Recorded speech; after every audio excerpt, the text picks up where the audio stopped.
Now we are going to discuss about the cellular architectures. What is meant by cellular architecture? The cellular architecture contains three types, So these are otherwise it is called as a multiple access technique. Okay, whatever it may be the unit. So in before we are going to know about the objectives of that unit, So what is our second unit objectives? To learn various cellular architectures and also learn the problem handling mechanisms. Okay, so that is our main motto. That is our main objectives, So, ending of this subject, we know very well about the outcomes, What is the second outcomes? Design and implement of a cellular system using various handling mechanisms, isn't it? So finally, you know the concept of design and implement a cellular systems using various handling mechanisms. This is your outcomes, Okay.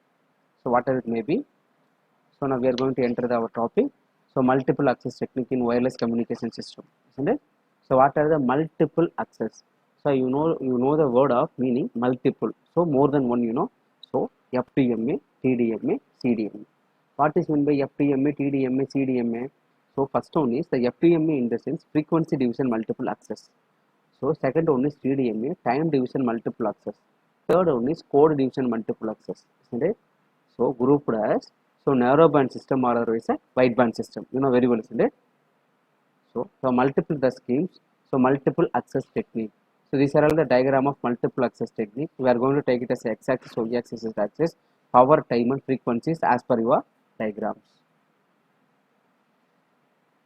So next, the multiple access technique in use of the cellular system is there, where it is the place we are going to use it as a multiple access technique. Already you know that's where it is a three types, isn't it?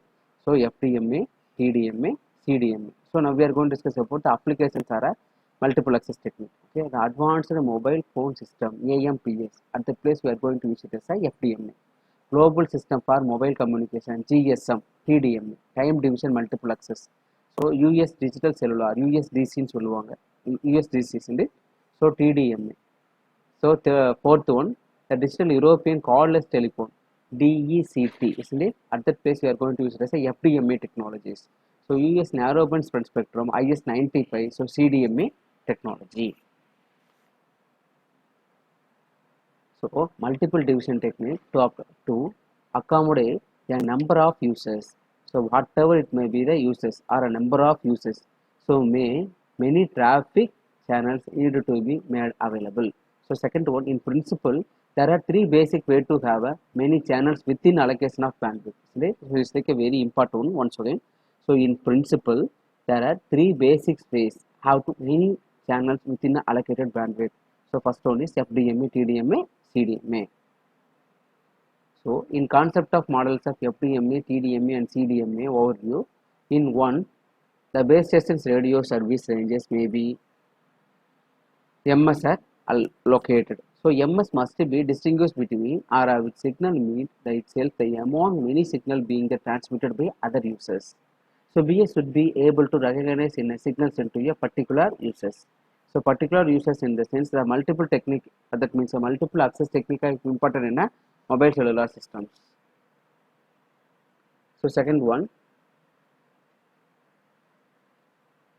So next is thing FDMA. So basic concept of FDMA already you know. So code, time, frequency division or multiplexing technique.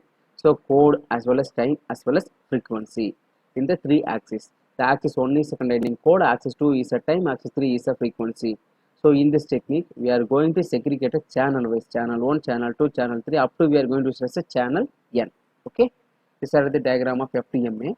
So FDMA assign the individual channel for a individual users. I am a user, I am having one channel. You are a user, you are having one channel. So that is the main purpose of FDMA. The total bandwidth is divided into non-overlapping subbands. So channel is assigned to user who request to the service.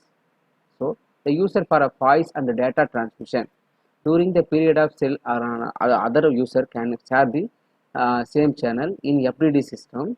The user assigned a channel as pair of frequencies. So if you are going to use it as a single in the sense, it's like a single frequency. So if you are going to use it as a both in the sense, it's like a pair of frequencies. The one frequency is used to for a forward channel. The other one frequency is used as a reverse channel. So it's like a FDMA.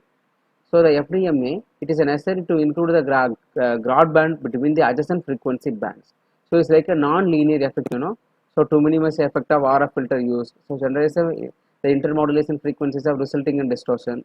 Many channels share with the same antennas as the base stations. Then we are going to discuss about the short diagram of a channel 1, channel 2, channel 3 as a FDMA. So NS is equal to, we are going to calculate the supported in FDMA system of a BS uplink and downlink. So NS is equal to BS minus 2BG divided by BC. So what is the BS? The spectrum allocated. The BG broadband bandwidth, BC channel bandwidth. Isn't it?